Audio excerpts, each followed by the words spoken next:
Hello friends, ఇది మా last vlog అనమాట. ఇంకా యానివర్సరీ రోజు అలా లాంగ్ డ్రైవ్ చేసుకుంటూ వెళ్ళిపోయాం కదా. సో ఎలాంటి ప్లాన్ లేదు, ఏం లేదు. సో ఐటీసెస్ వైపు అలా వెళ్తున్నాం. రిషికొండ బీచ్కి తీసుకెళ్తున్నాడేమో కళ్యాణ్ అనుకున్నాను. సడన్గా ఒక స్పాట్ దగ్గర ఆపేశాడు. సో అంటే రిషికొండ వైపు కూడా వెళ్ళలేదు, అంటే అంతవరకు వెళ్ళలేదు, మధ్యలోనే అనమాట స్టాప్. అక్కడికి వెళ్ళి వీళ్ళతో మాట్లాడుతుంటే ఏంటా అనుకుంటున్నాను. నేను ఇంకా కామ్గా వీడియో తీసుకుంటూ వెళ్ళాను. తీరా చూస్తే బోటింగ్ అనమాట. మాట్లాడేశాడు, అయిపోయింది, జాకెట్ ఇచ్చి ఇంకా ఇది వేసేసుకో సేఫ్టీ జాకెట్ అని చెప్పాడు. ఫట్ ఫట్ అని ఇంకా కూర్చోవడం అయిపోయింది. స్పెట్స్ క్లీన్ చేసుకొని అలా ఉన్నాను రెడీగా, ఇంక ఇప్పుడు వెళ్ళాలి అని చెప్పి. ఒక ఎగ్జైట్మెంట్ అయితే ఉంది నాకు స్టార్టింగ్లో. బట్ ఎప్పుడైతే నేను బోట్లో కూర్చున్నానో, ఇంకా బోట్ 1 ఇంచ్ 2 ఇంచ్ అలా కదులుతూ ఉన్నప్పుడు ఇంకా నాకు ఎంత భయం వేసిందంటే, లిటరల్లీ నేను ఒక్కసారి మమ్మీకి కాల్ చేసి మాట్లాడదామా అంటే ఏమో అలా అనిపించేసింది. ఇది లాస్ట్, ఇంకా నాకు ఏదైనా అయిపోయిద్దేమో అన్నట్టు మైండ్ ఎన్ని రకాలుగా ఆలోచిస్తుందంటే ఆలోచనలు కూడా క్లియర్గా చెప్పలేను నేను. సో నా ఎక్స్పీరియన్స్ అయితే అలా ఉందన్నమాట.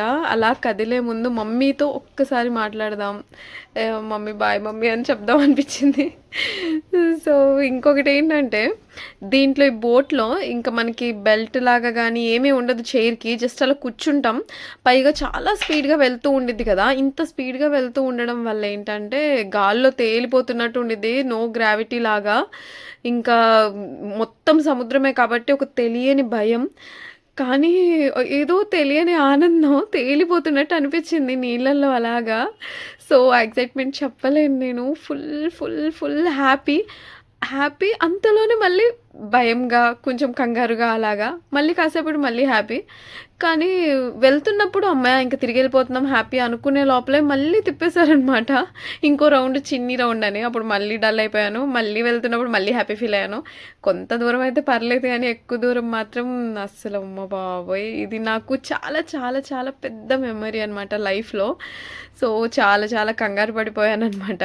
Thank you so much Kalyan. ఎంత థ్రిల్లింగ్ ఎక్స్పీరియన్స్ అంటే నార్మల్గా కాదు. సో ఇలాగ మా యానివర్సరీ ఎండ్ అయిపోయింది. ఇంకో కొంచెం లాంగ్ డ్రైవ్ వెళ్ళి ఇంటికి వెళ్ళిపోయాం. ఇంటికి వెళ్ళిన తర్వాత కేక్ కట్ చేయించాడు కళ్యాణ్. So happy. నేను ఇప్పుడు ఇలాంటివి చేస్తూ ఉంటాను. కళ్యాణ్ అయితే ఇయర్ ఫస్ట్ టైం తనే ఇనిషియేటివ్ తీసుకొని ఇంత చేశాడు. I'm really so so happy. మా ఛానల్ నచ్చితే సబ్స్క్రైబ్ చేసి లైక్ చేయడం మర్చిపోదు.